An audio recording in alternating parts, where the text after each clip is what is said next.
Welcome, ladies and gentlemen. Welcome to this week's edition of the Sunday Wire. I'm your host, Patrick Henningsen. We're streaming out live on the Alternate Current Radio Network and also at 21stCenturyWire.com, and also streaming out on X, Twitter as well. It's a special Christmas edition of the Sunday Wire. I'm glad you guys could be here to join us. We got a really special broadcast lined up. We got a couple of guests that are going to be dropping in, some of our friends of the show, some of our colleagues, those near and dear to the program, and we'll bring them on stage in a moment. But we just want to give you guys an opportunity to get yourself set for the next hour or so. We'll be doing a yearly wrap up or something, but you know, things could go and break out into song. We're not sure. We got our sort of Christmas music on the burner, so who knows.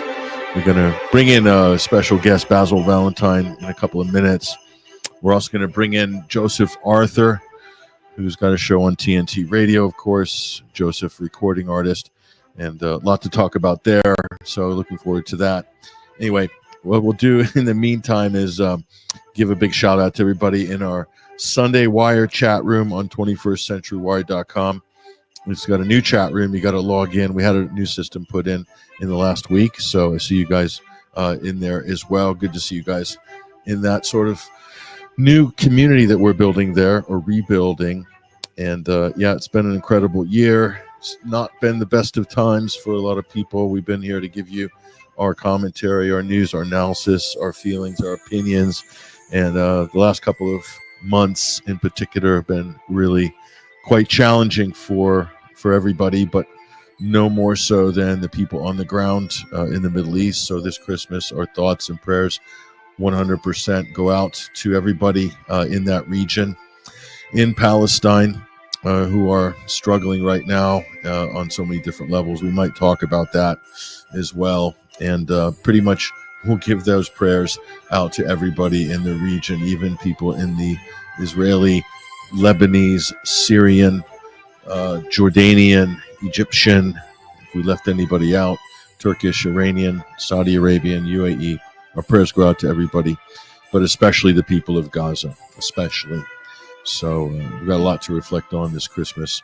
And we've got a couple of guests that are going to join us for this. Let me bring up here. I think they're starting to appear in the room one by one, gradually. Basil Valentine. Let's bring him up onto stage. Basil, if you're ready, give us a signal. 1, 2, hello. There he is, ladies and gentlemen. Basil Valentine, and also Joseph Arthur. Welcome to the program, both of you guys. Basil. Merry Christmas. Merry Christmas, Basil. Merry Christmas, Joseph. Great to see you guys. Basil, I love the background. Looks like on location in Brighton for real this time. Yeah, that's the Royal Pavilion, George IV's Summer Palace, the Oriental masterpiece, right at the heart of Brighton here. Are you allowed to say Oriental? I thought. No, I'm just kidding. We say what we like. So great to have you as well, Joseph. So, Basil, I'll start with you. It's been quite a year. It's been quite a year indeed. So, your just general thoughts about everything that's happened. What's at the front of mind for you? 2023, looking back, looking ahead, straight ahead. Well, we've got to hope that we don't get, so many wars. Simple as that. We don't have World War III. If we're all still here in 12 months' time, that would be a massive achievement. Obviously, the situation in Middle East has deteriorated beyond anybody's expectations. I have a friend in Gaza who's just told me this evening that his wife's been murdered by the IDF. It's just atrocity after atrocity, massacre after massacre. The only good thing to come out of it is that people are waking up to just how evil the Israeli regime is, and public opinion has shifted irrevocably against it. And there's no way any decent human being will ever want to have anything to do with Israel again as a tourist or in any other capacity. BDS, boycott, divestment and sanctions, is going to go mainstream. And the idea that the IHRA definition of anti-Semitism could include singling out Israel for criticism. What a total nonsense. What an absolute joke. Of course, you're going to single it out. We're going to single it out for prosecution at the ICC and the ICJ, although we're not seeing any action from the ICC at the moment. That Karim Khan, he's a total stooge. I mean, it's absolutely off the charts. Just nobody was expecting this amount of horror, this amount of devastation. The latest is that Netanyahu wants to drive all the Gazans into Egypt, and he's been trying to bully Macron and Starmer and Sunak, Biden, to pressure Mohammed al-Sisi to take all the Gazans into Egypt. Putin offered to build a hospital for in southern Gaza, and Netanyahu said build it in Egypt, which Putin refused to do. So that, you know, the great ethnic cleansing, the second Nakba, is absolutely open, and that's what they want to do. And if you listen to some of the Israeli journalists and commentators, you know, I mean, it's wall-to-wall genocidal language. One of them was jumping up and down on a program the other day saying, I can't sleep without seeing war crimes. More, kill more of them. And another Israeli commentator, a woman who leads one of the settler groups, says, it's romantic. We want to see the sea, meaning, you know, drive. All the houses in Gaza must be destroyed, she said. So, you know, it's off the chart stuff. Meanwhile, 250,000 or whatever it is, young men and women have been killed in Ukraine to no obvious purpose whatsoever, to fulfill some sort of geopolitical game in the twisted minds of the likes of Victoria Nuland.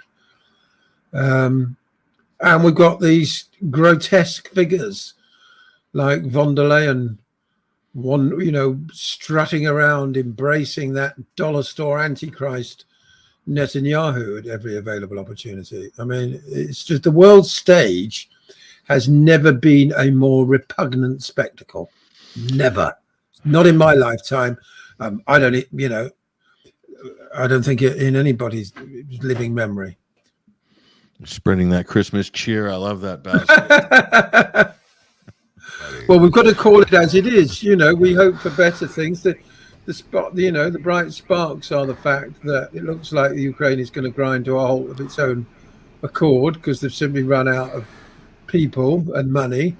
You know, another bright spark is that the decades of browbeating and propaganda to try and force us into accepting Israel as some kind of, you know, perfectly legitimate, just another country on the world stage, this wonderful project, this homeland, and you know, that's completely out of the window forever. So these are positive, you know, that the war in Ukraine will end next year, I think, because there's no one left to fight it. And Israel is going to be completely isolated, if not diplomatically, because, of course, as we will find out in a couple of weeks' time, if we ever see it, 170 politicians on Epstein's list. Do you think we'll actually see it? Yeah, that's the question. Are we actually going to see it? I've got a feeling something might happen. Somebody's going to, you know, that judge is going to meet an untimely end. The files will suddenly go up in smoke or something, you know. I'm not holding my breath. Let's just put it that way. Every name's going to be redacted except for Pee Wee Herman and a couple of other various things. See that? I worked in Pee Wee Herman on that, Joseph. Joseph, put a positive spin on this, please. Basil has got us just on suicide watch at the moment. Basil has us on the ropes, man. Basil, well, but you know, it is absurd. It's unbelievable. We were talking last night about how, you know, what's the number when public opinion is going to turn, or when support for what's going on, what Israel is doing, completely disintegrates, because there will be a number. And, you know, funnily enough, it seems to be we're approaching that number, because you got Piers Morgan changing his tune. And once he starts going, I mean, he even on his program the other night was like, I think enough's enough, is what he was sort of saying. And, you know, it's bonkers, because I just played this RFK Jr. rally here in Phoenix, and I was of two minds because of his very odd take on Israel-Palestine and his lack of nuance and compassion when he speaks on it. However, I do think he is obviously great a lot with the vaccine stuff and a lot of other things. I kind of get a good sense of the guy, so I don't want to throw him out completely, and I wanted to try to evoke change from within. So I played Masters of War there and appealed to him becoming a peace candidate. But I think he's destroying his run through through this Israel-Palestine take he's got, and it's just bizarre to see. And you know, like what you said, Basil, about calling anyone who criticizes what's going on anti-Semitic is ridiculous. It is. It's a humanitarian issue, and calling anyone who criticizes Israel anti-Semitic is a lot like calling people grandma killers for questioning Big Pharma. It's the same tactic they use, or calling them racist for wanting freedom. You know, we've seen this tactic play out time and time again. But this one has sort of reached the end, I think, sooner than those, because I don't think people can stomach what's going on in Gaza anymore. I don't know.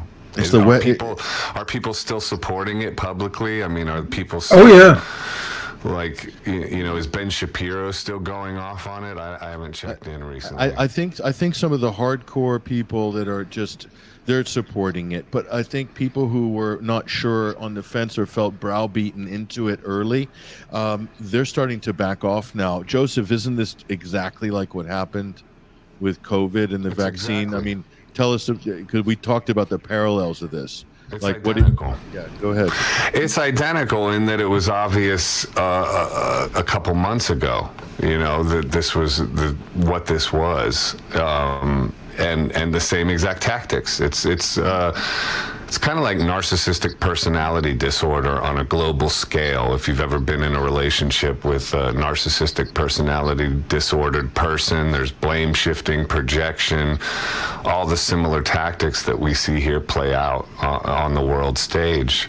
And, you know, to get into an argument with somebody with MPD is like to go into a carnival fun house with monsters around every corner. There is no clear-cut anything.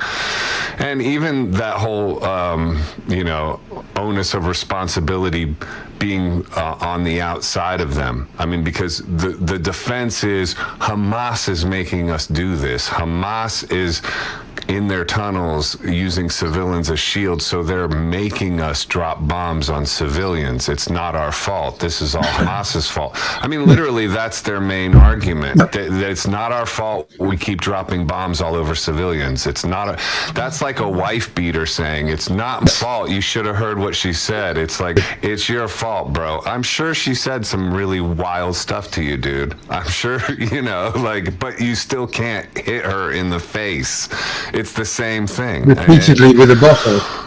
Yeah, like with a crowbar. You know, it's ridiculous, but that is exactly what they're saying. That is the logic they're hinging this whole thing on. And Netanyahu's doubling down, saying we won't stop until Hamas surrenders. And it's obvious that they're not going to surrender. But the whole thing is shady from the off. Like October 7th, there's all kinds of shady business about how that happened. It's very 9/11-ish. And more shady is what actually happened versus what the official story they've been running with has been. That's even more shady, because we found out that from Israeli military and police, Israeli press are saying that the IDF basically killed quite a few Israeli citizens at this Nova Music Festival and in the kibbutzes.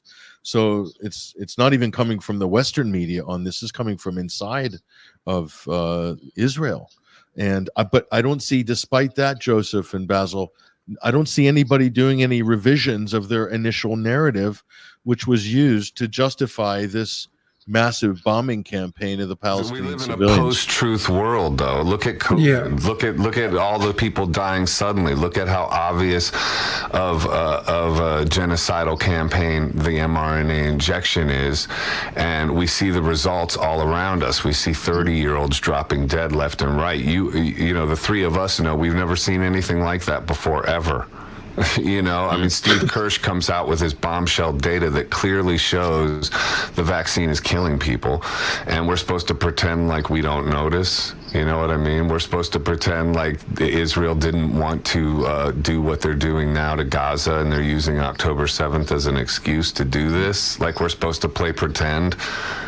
You know, it's obvious. And it's what's weird is all the people in the truth movement that would question things like the mRNA jab and would question things like 9/11 will not question that at all. They're like, no, and you're a terrorist sympathizer and you're pro-Hamas. It's like, no, I'm not pro-Hamas at all. I'm pro-innocent children not having bombs being dropped on them, regardless of race, creed, color, or whatever. I don't care if they're Palestinian babies or Israeli babies or American babies or Star Trek green babies. I don't care what baby they are. I don't want them having bombs dropped on them. And it doesn't make me a terrorist sympathizer or anti-Semitic to state that. It's as simple as that. I don't see, and I for the life of me can't see how RFK Jr. can't say something similar to that and still have support for, you know, still maintain his Israeli support. Say, I'm pro-Israel, but I think this is going too far now, and I think we need a ceasefire. How hard is that? Why is that hard to say? I don't get it.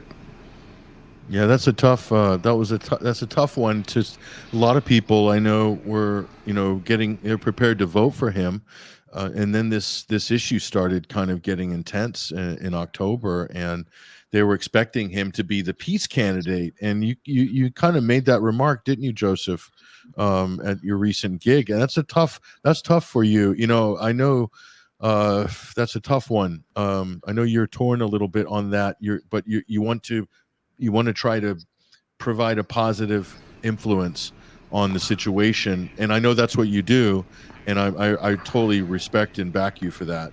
But it's a tough one, isn't it? A tough problem. I almost said no because of, you know, and I felt like in some weird way, like I was selling something out by going and doing that, because I think his take on Israel-Palestine is appalling. But you encouraged me, like, hey, you can use your influence within and do something good. And you know, that's sort of the energy I went in on there, because I do think he offers something potentially amazing if he could turn that issue. If he doesn't, I don't know, because it's too weird. His take is lacking nuance and lacking compassion in a kind of an absurd way and out of character for every single thing else he stands for. I mean, here's a guy who took it on the chin for how many years with the vaccine, getting called a whack job, getting called every name in the book, and he stood up like a champ. It was like he was undeterred. He just kept going. It was like bulletproof hero guy. You know what I mean? Like, what's going on? And it's almost like, who is this new guy we're seeing? It's really weird. Joseph, is it the fact that he was always the champion of the underdog? He was there to even though he comes from a dynasty, American oligarchy, you could say, but he was always there to fight for the little guy. Okay, and then but here he's not showing really any compassion for the Palestinians, who are clearly taking the brunt of the military-industrial complex, which he opposes. So it's unprovoked, and he called them privileged. That is sloppy language. I don't know. Like, I don't know. People in his campaign will say, "Well, what he meant was this," and it's like, "Well, you called them privileged while they're undergoing a genocide." That's weird, bro. The most pampered people in the world, he said. Yeah, pampered. You're right. Not privileged. Sorry. Do you think that's why Dennis Kucinich? Do you think that's why Dennis Kucinich quit? I do. Oh, I know it's why. I mean, I shouldn't say I do know it's why. Actually know it's why. I'm not sure if I'm supposed to say that out loud or not, but I mean, it's Christmas, y'all. Let's just say what we want. Yeah. That's a difficult one, Speaking of Dennis Kucinich, though, his exact wording on what he said regarding the battle with Israel-Palestine was perfection. Perfection. If Kennedy would have come out with that statement, I think he would be the president of the United States, honestly. Sorry to cut you off, Patrick, but... No. It's interesting, just like because I was reading the room, RFK supporters, just the vibe I got from those people, they're all good people. They're really great people, and that's undeniable. You can tell straight away. There's no arrogance there. They really want to see some positive change. But if he came out on stage, I could just feel that at that event, and he said, "Look, my policy has been this, but the killing needs to end. We need a ceasefire now. We need to put an end to this violence now." The room would have erupted in applause, wouldn't have, Joseph? I mean, 100%. But you just owned up that you were there. It's so funny, Basil. I was there to provide. Patrick was there, legit looking like a dude and hiding himself. He had his baseball cap on low, and there was one point he was right in front of an RFK Jr. sign, and I took a picture of him and went and showed it to him and said, "I got you blackmailed for life now, man." But then now he just outed himself, so there goes my blackmail. Hey, I was there to give you moral support. I love you for it. I was there to give you more support, and also because I wanted to genuinely hear the reaction, also to the songs you played. So what you played a cover of a Dylan classic, didn't you? Mm-hmm. Masters of War. Yeah. Should I do that now? Do you want me to do it, or you want me to do Drummer Boy? I think. Or do you want to keep talking? Let's go. Either your choice. I think Masters of War is apt. We'll get to Christmas songs later. Yeah, we'll do the Christmas song later. All right, Masters of War. 60-year-old song, by the way, right here. Come, you masters of war, you that build the big guns, you that build the death planes, you that build all the bombs, you that hide behind walls, you that hide behind desks. I just want you to know I can see through your masks. You that never done nothing but built to destroy. You play with my world like it's your little toy. You put a gun in my hand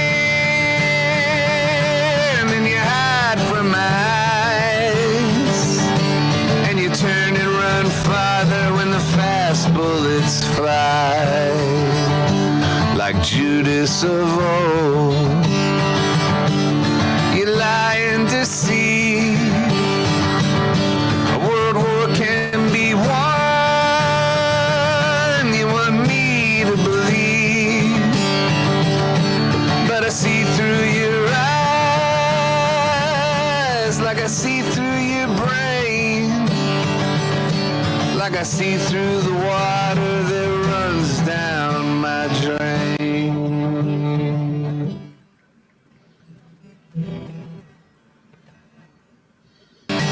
You fasten all triggers for others to fire. Then you sit back and watch when the death count gets higher. You hide in your mansion while the young people's blood flows out of their bodies and is buried in the mud. You've thrown the worst fear that can ever be hurled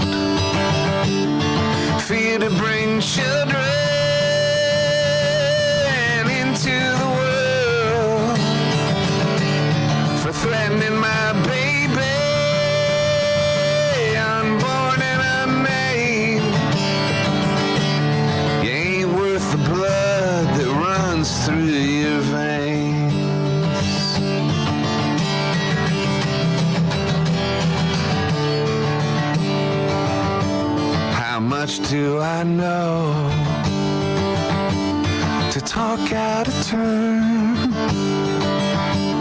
You might say I'm young, you might say I'm unlearned, but there's one thing I know, though I'm younger than you, even Jesus Christ won't forgive what you do. Let me ask you one question. Is your money that good? Will it buy you forgiveness? Do you think that it could? I think you will find when your death takes its toll, all the money you made will never buy back your soul. And I hope that you die, and your death will come soon. I'll follow your casket by the pale afternoon, and I'll watch while you're lowered down to your deathbed, and I'll stand over your grave till I'm sure that you're dead.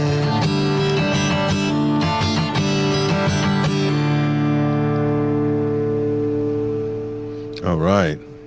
Nice. Nice. That's 60 Cool years rendition. old. 60 years Better old. than the original. Better than the original. I don't know about that, y'all. Yeah, you've got a better voice than Bob. No, he's one of the greatest rock and roll singers of all time.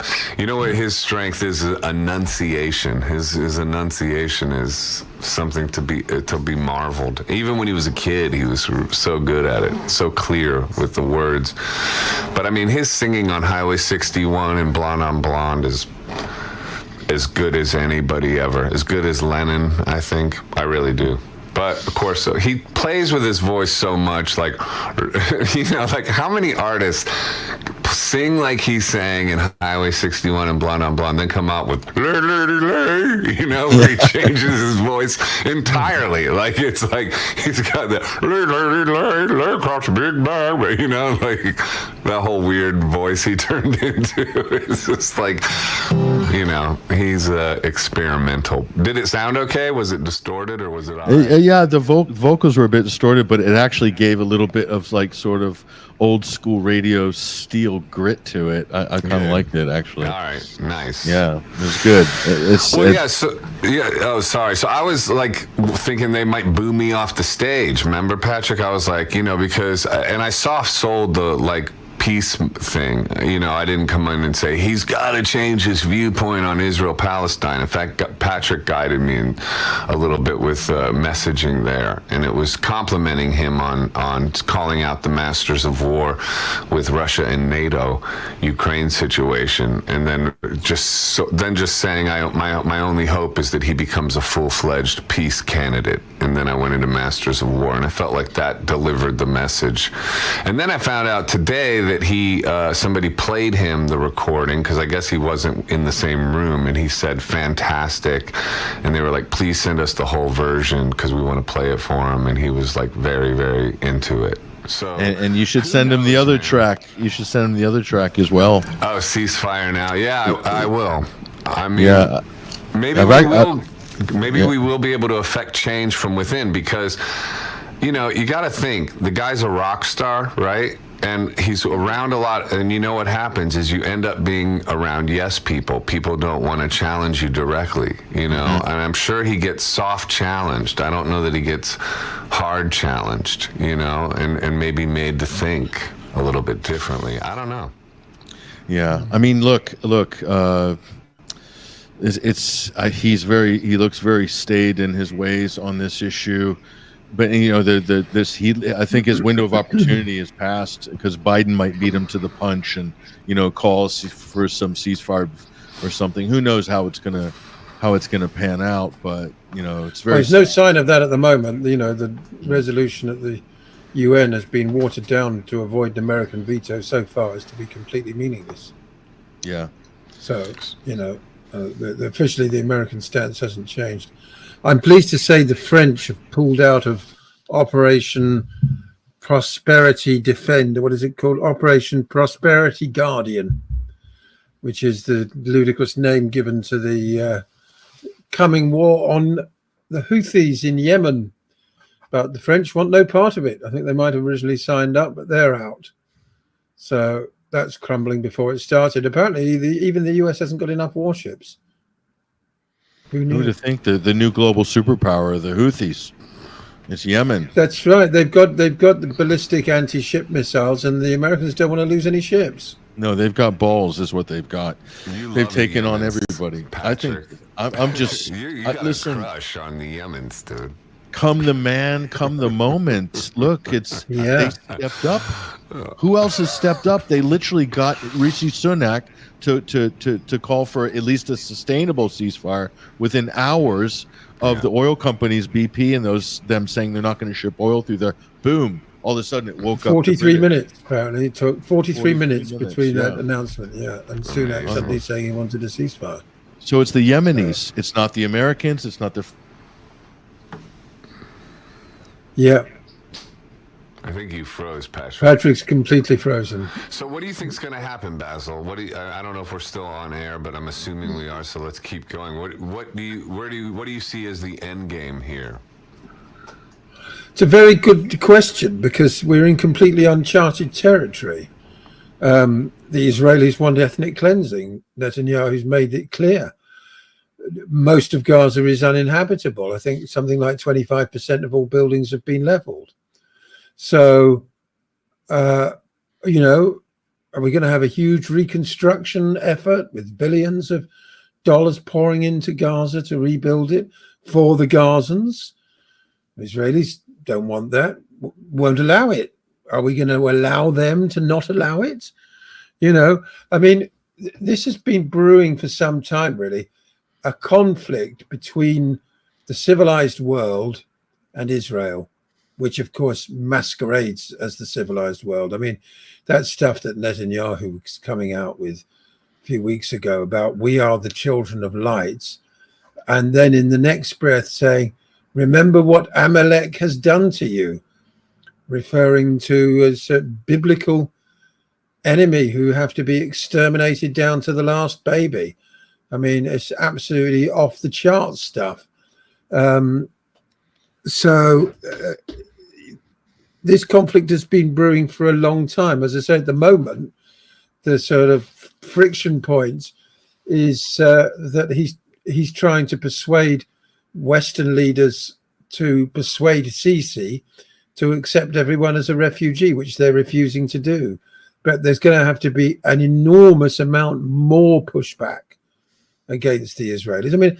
They're all dredging up the two-state solution. That's been dead in the water for decades. And there isn't a single Israeli politician of any note that supports the establishment of a Palestinian state. And yet that's what Blinken and Sunak and all the rest of them are still saying. So what are they going to do to bring that about? Are they going to start sanctioning Israel? Are they going to force the Israelis to dismantle huge swathes of settlements in the West Bank? Are they going to force Israel to completely withdraw from Gaza and allow the Palestinians to rebuild their own civil society and elect whoever they choose? Well, there's not much of a state. You know what I mean? There's not much of a state left if it's a two-state solution. I think it's kind of unviable. The one-state solution seems like it's just eons away. I never give up hope, though. Never give up hope. But the no-state solution seems to be Israel's preferred path, which is that's the one they've got away with for the last 50 years. Which has pushed them into this. Now it's pushed them into the apartheid solution. Bomb them into the Sinai Desert. Bomb them into the Sinai Desert. So it's just insane. And the brake should have been applied a long time ago to this. Long time ago. And I think, Joseph, that's the main story here, is that we've what are we as a society, as a civilization, to allow things to go to an obscene level, to get past, to get so bad that it's just like, at some point. With COVID. We saw it with COVID.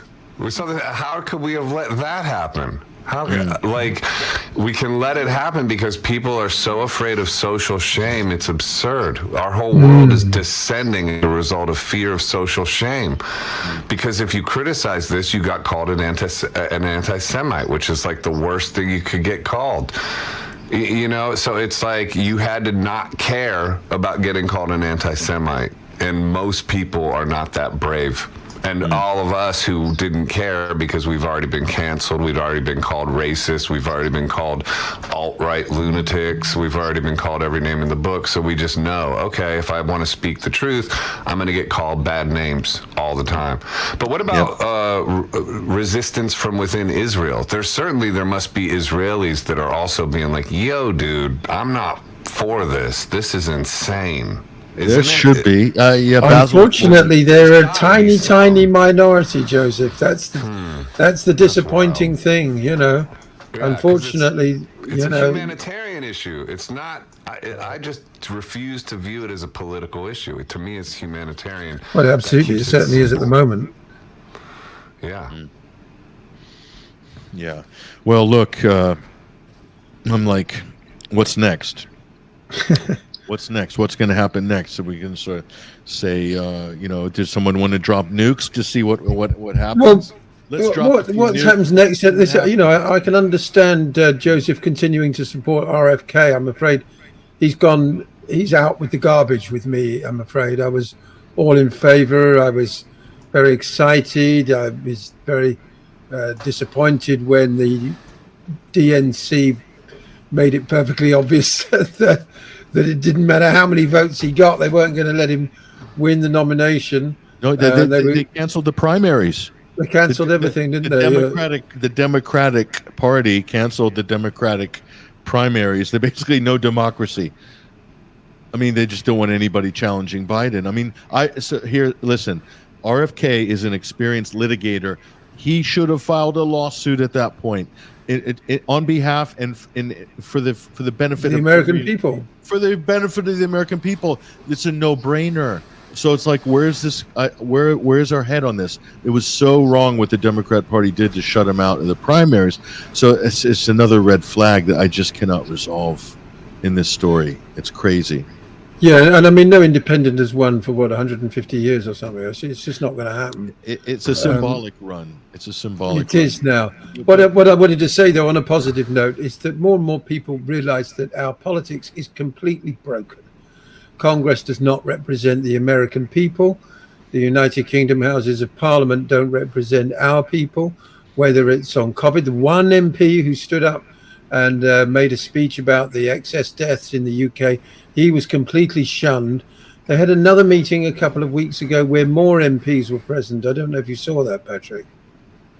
No, I didn't see that. Things are starting to shift a very small way on that score, you know. But generally, people, you know, all over the world, but particularly in the heavily propagandized countries that masquerade as the free world, people are beginning to realize that they're not actually democracies and that the whole system is completely broken and that we need a completely new world, for want of a better expression. You know, Claire Daly was in the European Parliament today talking about how the European Union is ramping up its defense expenditure and its research into new deadly weapons of one sort or another and spending more and more money on militarism.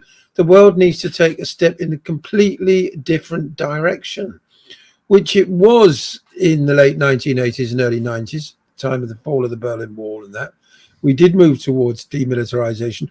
Defense expenditure around the world was falling, and people thought that we were going to have a bright new future of peace and prosperity. And yet bad faith actors have very deliberately taken us down a different path, and we've got to reassert the will of the people, which is for total change in direction. That may require different institutions. It may require reform of the existing institutions. You know, the stranglehold on public opinion that the corporate media used to have is no longer there. And you know, while I think I think it's probably about 30%.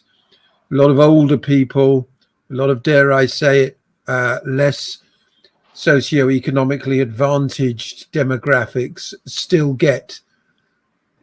take everything that they see on the mainstream media as gospel.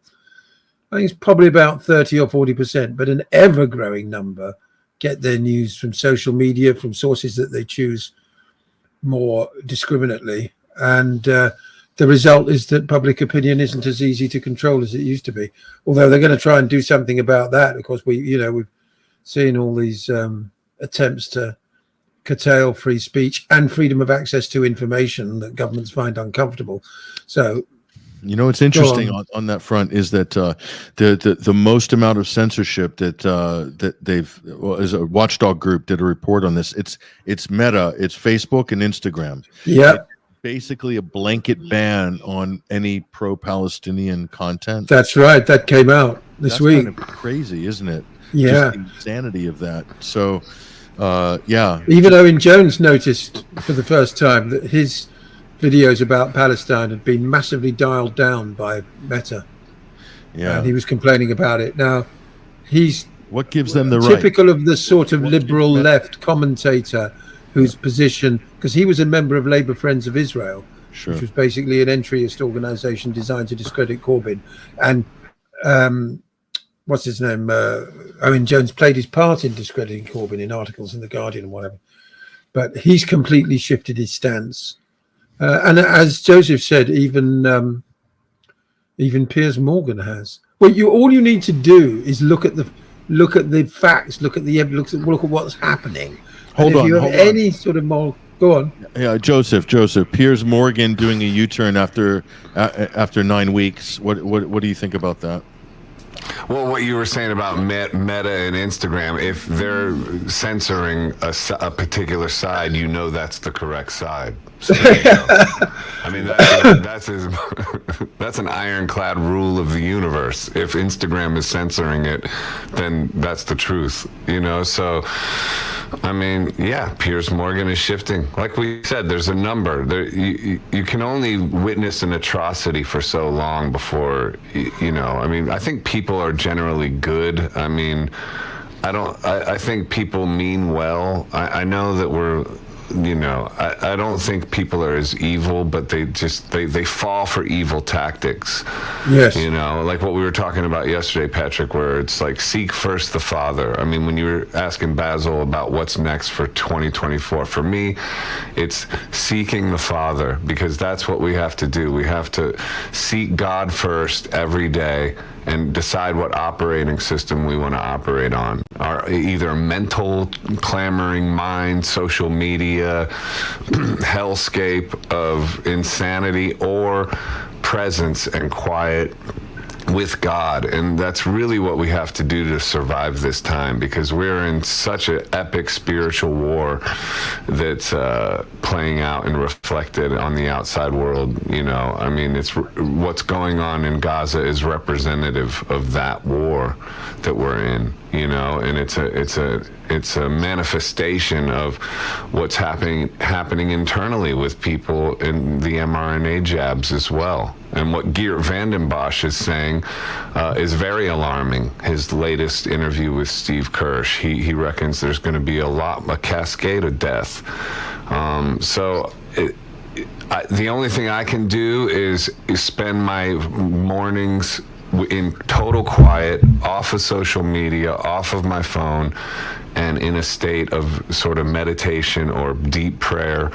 And I couldn't recommend that more, because that's the only thing that's going to save us and help us to keep our wits about us, because we are in a spiritual battle and they want us to be so disenfranchised and broken. And the only way we're going to be able to overcome that is through God. It's as simple as that. What we're witnessing is the devil turning up the heat on planet Earth. And so for us, we need to reach for God at those points in a way that's more serious and more real than, back in the 90s when all we had to do was listen to Nirvana and, have fun. unfortunately. Basil Joseph's brought it back to the spiritual side, which is only fitting for this Christmas special of the Sunday Wire. I'm glad you did that, Joseph. You brought us back to Jesus levity. Is the reason for the season, brother. You brought us back to you grounded us, Joseph. Basil, is this a spiritual war? Is this a psychic war? It is a spiritual war. Humanity is being tested as never before. I've noticed sort of background enthusiasm for Christmas more this year than in previous years, and I think that's because of the egregious global situation, that people are remembering a little bit more this year what the original message of Christ was, and that he was a light to the world, and whether you believe in the whole thing or not, just simply the idea that there is or was somebody who represents a light to the world and the prospect of a better way is something that's resonating with people this year in a way that it hasn't done for perhaps, for quite some time. Yeah. Joseph, go ahead. We can be that light as well. Not to say that we need to have like a Jesus complex, or but it is within our capability to be a light and a positive force in this world, and it has to come from God down through us. It can't come from our ego. And I think, like, bringing it back to RFK Jr., I feel like his ego is kind of in his way a bit, I mean, not to judge or condemn, because that's actually the worst sin, but so I'm just doing that right now. But I feel like if we can all, humanity can understand that all the insanity we're facing isn't just a call for us to raise our voice on X and speak truth to power, which we should also do, but that it's also an inside job, and that we have to get with God and really, because that, I think, ultimately is the way we're going to overcome this. Because, even if you see what Tucker Carlson is saying about the aliens, that they're not aliens at all, that they've always been here, and it's spiritual entities, and they've made deals. Did he say that? He's essentially, yeah, he did say, he hinted at it.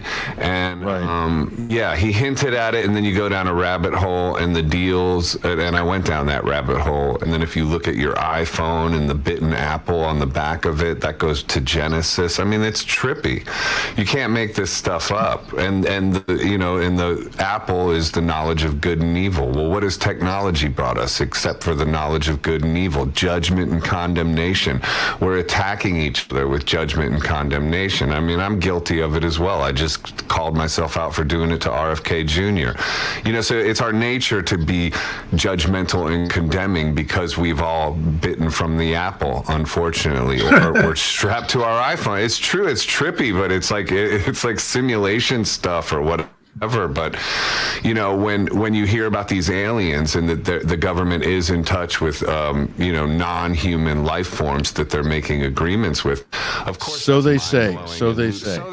And I've resisted it the whole time, but it actually could make sense if you think about it, because what we're witnessing is a level of evil that is head scratching for most of us. Most of us are like, I can't. How is this happening with the mRNA jab? How is this happening with Israel-Palestine? How is this happening? It's an outsized level of evil. And so maybe it's not human. In fact, I do think demonic forces, that's how you can love your enemy, because our battle is with principalities, not with flesh and blood. So your enemy is just captured by principalities, so you can forgive them because they know not what they do. Jesus is the reason for the season, so it's okay for me to wax on about this a little bit, but I do think we're dealing with cosmic levels of spiritual evil, and the only way to battle that is to get cosmic levels of spiritual God within us and work on that and cultivate that on a daily basis. That's it. I don't know another way out. Other than that, you're going to become a drug addict, a sex addict, something addict. I mean, it's the gauntlet is being thrown down on all of us right now. Yeah, you'll end up in a rock and roll band, and touring forever, like for eternity, touring for eternity. Bob Dylan. I want to go back. I want to hear a Christmas song before we wrap this up, Joseph. But before that, Basil, on this spiritual the ET. This is our exopolitics expert here, Joseph, Basil Valentine. Basil, what's your comment on all that? Well, 2023 was absolutely unprecedented as a year because, for the first time in known human history, you had people giving testimony to important elected bodies saying that United States is in possession of exotic material not from this planet. More than one person suddenly, we had this whole explosion of the disclosure business. Now, when they finally got round to passing the bill in Congress, it's been massively watered down. But as Tucker Carlson said, if there's nothing to hide, what's all this talk about? It's like, and Joseph is right. I mean, if you dig around and do a bit more history, it isn't just simply a question of, well, were there a few crashed craft or something? But in fact, humanity's history over the last N,000 or million years is intimately entwined with what people would call extraterrestrials or metaterrestrials of one sort or another. I mean, going right back to where the hell we come from. Where does this incredibly complex DNA come from? Where does the human eye come from? How is that supposed to have evolved out of a single cell amoeba or something? The original Darwinian model of evolution doesn't have any answers as to where the myriad life forms and their unbelievably complex DNA, which does not mutate randomly into other weird stuff. Where does the DNA all come from? Nobody's got the answer. I think Joseph is sort of nodding in agreement. So more recently, yes, apparently after Eisenhower did a deal with the Zeta, Edwards Air Force Base in the 1950s, they got the chance to take some human genetic material to upgrade their race because they were in deep danger. They didn't have any emotions and their race was disintegrating. That's how John Mack, the Harvard professor who did the research on this, was unfortunately killed when knocked down by a car in Camden High Street. But he produced a book where at one point in the 90s, something like 20% of all Americans said they'd had some sort of abduction experience. I mean, it was really absolutely off the charts. And that these experiences were for the purposes of producing a hybrid race of human beings with this one particular ET race, the Zeta, in order to upgrade their genetics.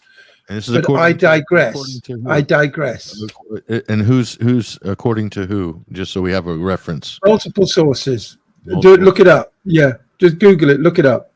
Any particular book you could recommend? No, not just no. Joseph's trying to talk. You have a smartphone, you've been abducted already, Patrick. That's the point. And I'm the worst. I'm so guilty of it, and I'm not planning on getting rid of my phone anytime soon. But that's the abduction. It's called a web, right? I mean, language doesn't hide anything. It's called the blockchain. It's called a web. They tell you all the details of all their plans. They put them out there because evil requires you to be complicit, because evil's not after your life. Evil is after your soul. And so to capture your soul, you have to be complicit. So they have to tell you what they're doing, and they do. It's just that it's so unbelievable, it's hard to believe. But it's right there in black and white. It's a web. It's the bitten apple on the back of the phone. I mean, they make it cartoonishly obvious. Blockchain. Yeah, blockchain. Yeah, I mean, it's like. Okay, so back to bring it back down. So families are getting together. People are taking time off work. If you have time off work, you're blessed. You're blessed. If you don't, you'll get time off, I hope. And wherever you are in the world, I hope everybody is taking something from this holiday season. I know not everybody can, but we hope that as many people as possible can. Joseph, give us something for the holiday spirit. Well, this is the most spirit to me. This is the spirit of the season. It's the reason for the season. Jesus is the reason for the season. But this is my favorite Christmas song. It's Little Drummer Boy. It's all about someone who doesn't have anything but their soul offering to give. And to me, in this world of Andrew Tate, you got to make $1 gazillion and all this other stuff. It's like, no, what you have to do is arrive with your soul and your spirit and offer that.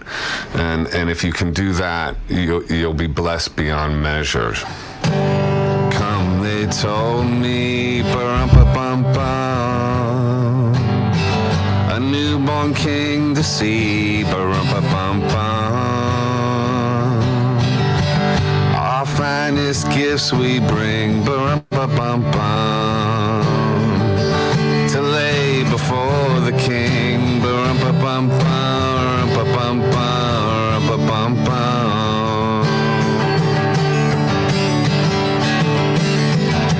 So to honor him, ba-rum-pa-bum-bum, when we come, little baby, ba-rum-pa-bum-bum, I am a poor boy too, ba-rum-pa-bum-bum, I have no gift to bring, ba-rum-pa-bum-bum, that's fit to give our king, ba-rum-pa-bum-bum.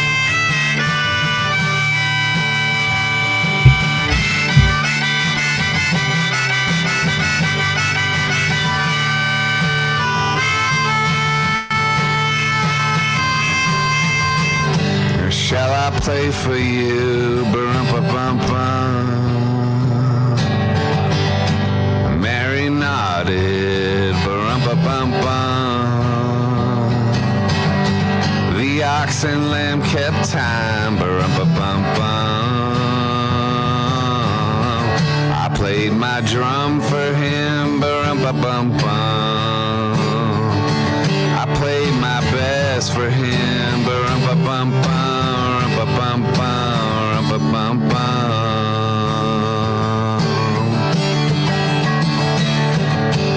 Then he smiled at me, ba-rum-pa-bum-bum. Come in, they told me, ba-rum-pa-bum-bum, a newborn king to see, ba-rum-pa-bum-bum. It was just me. My drum, it was just me, and me and my drum.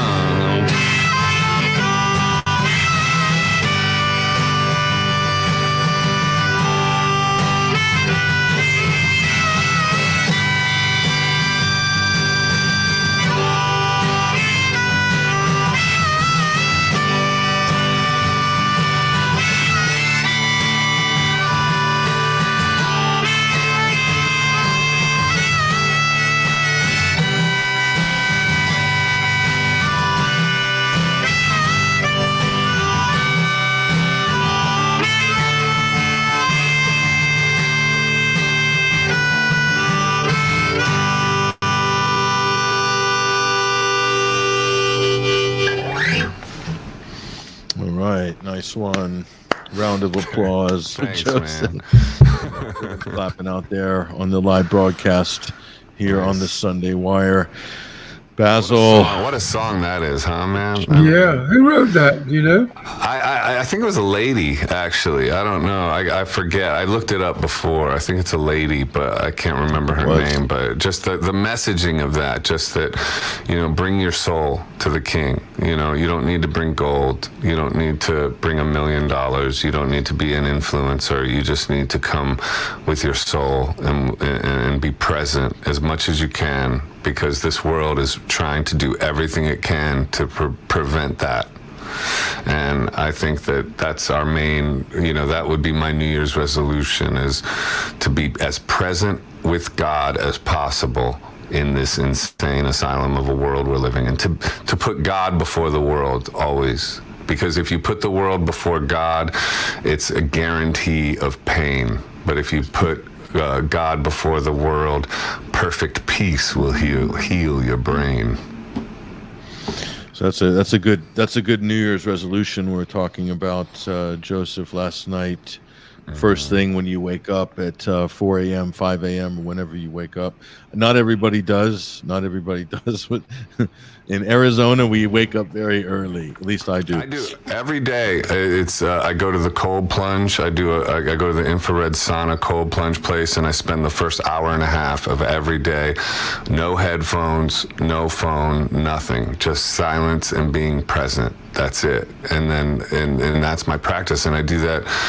Getting to do the sauna and the cold plunge. I know not everybody could afford to do that, but so I feel grateful for that. But you don't need to have a cold plunge and a sauna to do it either. It helps because it's just kind of fun to have those extreme conditions while you're being present, but you don't need that, But so anyway, that's my practice. Every single day I do that, and it's awesome. So I recommend it.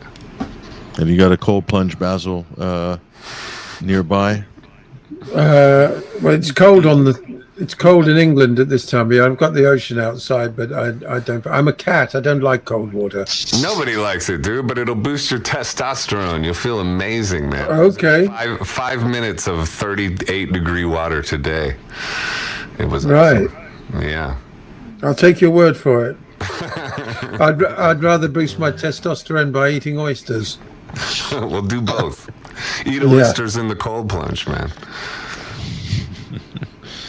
Well, yeah. So hopefully we can climb some mountains in the new year, literally and figuratively.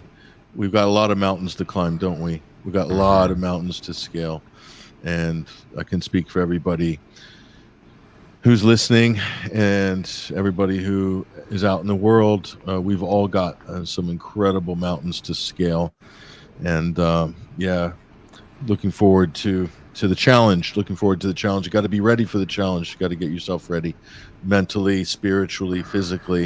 You got to get yourself ready. But God is calling us home. He's calling us home with all this madness. It's not for no reason. We're not put in this situation of total insanity for no good reason. There is a good reason. We just have to find it. It's got to be, like you said, Patrick, we can't give up hope. We have to have hope, and faith that we're on some kind of path, And trust. Give us your final thoughts, Basil, and I'll go to Joseph, and then I'll do a quick shout out to our fundraiser, our winter fundraiser at 21 Wire. But Basil, go ahead. Well, just picking up what Joseph said, I mean, for me, optimism is a choice. We can choose to be pessimistic about our own life circumstances or the world around us, or we can choose every morning to see the best in everything and everyone, and try and bring some joy, humor, and love into people's lives as we go about our daily business, whether that's just smiling at people in shops and engaging with people. I mean, that's one of the most important things, I think, is to engage with people at every opportunity, because an awful lot of people are lonely, are fearful, have very little human contact, and have been browbeaten by the propaganda of the last 5 or 10 years, and the last few years in particular, into thinking that the world is a cold and horrible place, and that the people in it are, for the most part, the same.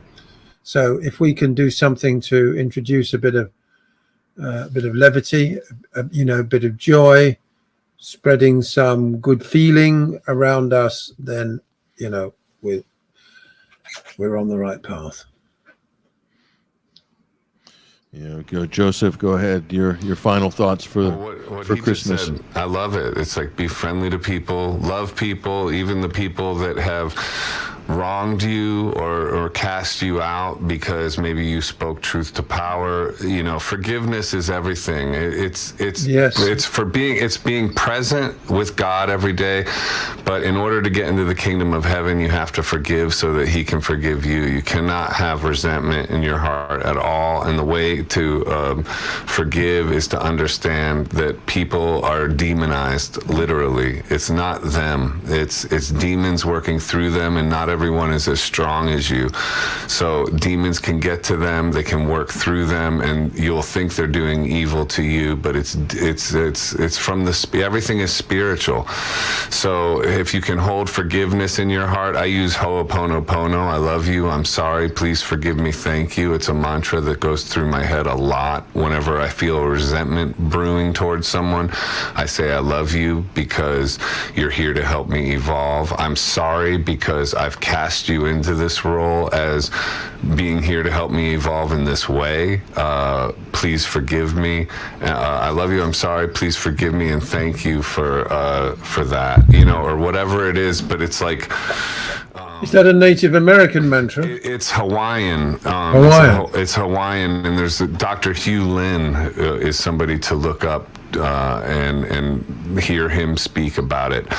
But it's all towards forgiveness. Jesus was all about forgiveness. A lot of the spiritual leaders are about forgiveness because it releases you. And society will teach you to hold on to your resentment. Society is a marketplace of conflict, and it treats conflict like a good thing. It treats like holding on to animosity and chastising each other and sort of assassinating each other's character as a good thing. But this is all the work of the devil, and the way we battle that is to forgive and then seek the Father within. And then when you have forgiven, you're able to be present. If you're holding on to resentment, that's all mental thought activity. That's all where the devil lives. So the devil wants to keep you in his realm. But if you forgive and then you just become present, you can come to perfect peace. And that's the point, So that's what I would recommend, and be loving towards everybody, especially the ones that have hurt you, but don't let them hurt you again. Obviously have boundaries, but forgive them from afar if you can't forgive them to their face. That's what I would say.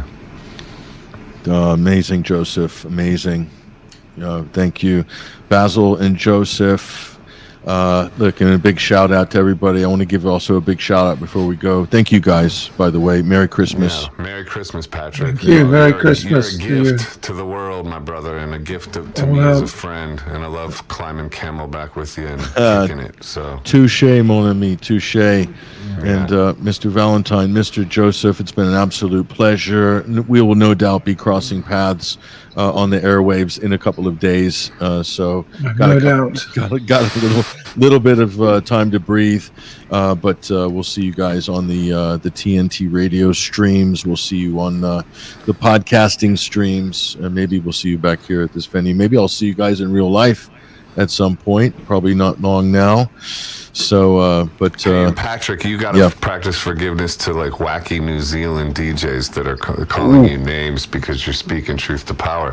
Hey, that's a good tester for you. There's a long queue there. There's a long queue. That's a pretty long queue. I'm working my way through it. Yeah. I'm working my way through that. That's a long queue. I know. But you know how it goes. But you guys could start a radio feud, and we could call them out and say, let's we should do could follow the YouTuber thing, and you and him should box. Yeah, we should get a amateur boxing mat. I'd like to see that. That would be. I'll be in your corner, Patrick. I'll be your towel man. I'm training you, dude. I got experience. I was born. What are you talking about? I was born ready. Hey, Rocco. What's up, Rocco? All right, guys. Listen, Listen, we're going to say sayonara to you guys. Let me give a big shout out to our listeners here at the Sunday Wire, 21st Century Wire, Alternate Current Radio Network. Our family at ACR is a special family, and big shout out to Hesher, of course. He's our producer. He's the anchor for this program. He's also the host of the Boiler Room on ACR. You want to support ACR on our show page, you'll see a link to Alternate Current Radio. You want to go there. Any way you can support that. It's a great independent network. It's got great programming. It's a great community that's formed around it too. You might want to get involved in that community as well. You'll definitely meet some special people, no doubt about that. And also, we're doing a winter fundraising drive at 21st Century Wire. And this is our annual fundraising drive. This is what keeps this platform buoyant, but also improving year on year. And we've added a lot of strings to our bows in the recent years, especially the last 12 months. And that's been a direct result of your support in the last year's winter fundraising drive. So look, we've got very lofty goals. We think we can make it this year. And so if you like what we do, if you like the content, the 21st Century Wire, the Sunday Wire, what we're putting out, what we do on social media, on platforms like X, we're on the front lines of the information war. Support us during this winter fundraising drive. So you can find links on both on our website, top of our Twitter X feed as well. There'll be a donate button there. It'll take you there, or you can go to our website. There's different ways you can support us. Donate, ideally subscribe and become a member at 21wire.tv. That's our monthly membership. It's not expensive. You can get in there and you can help us massively over a long period of time. We've got some great people supporting us, either donating or through this winter fundraising drive. Whatever we get, we appreciate, and we can do a lot with. We're small, we're lean, and we're very adept, and we're getting better as the years go on. So we've been going since December 2009. December 2009. So if you're wondering whether we're going to be in for the long haul, just look at what we've done in the past. And we've got a great archive at 21stcenturywire.com. We have great independent journalists. We commissioned some very good articles as well at our website. We got great guests. We got a lot of talent on our team, and we're doing our best. We try to remain as independent as we can.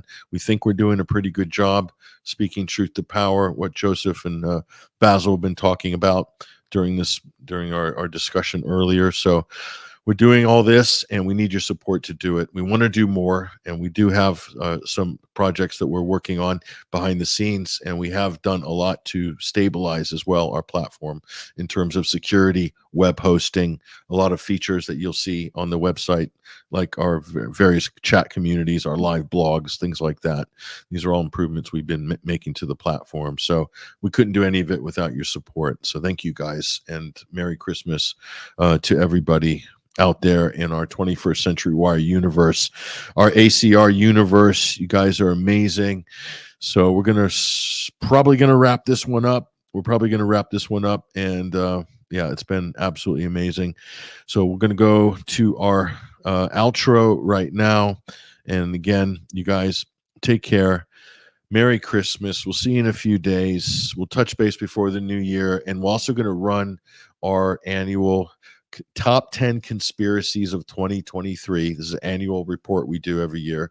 It's epic, and our predictions for 2024. I'm going to do a slightly different predictions article this year. It's going to be a little more general, a little more with a bit of philosophy in it.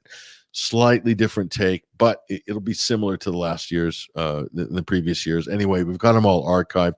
You can see how accurate we were in the past. So some things yes, some things no. But anyway, we try our best to kind of see ahead, and we appreciate you guys.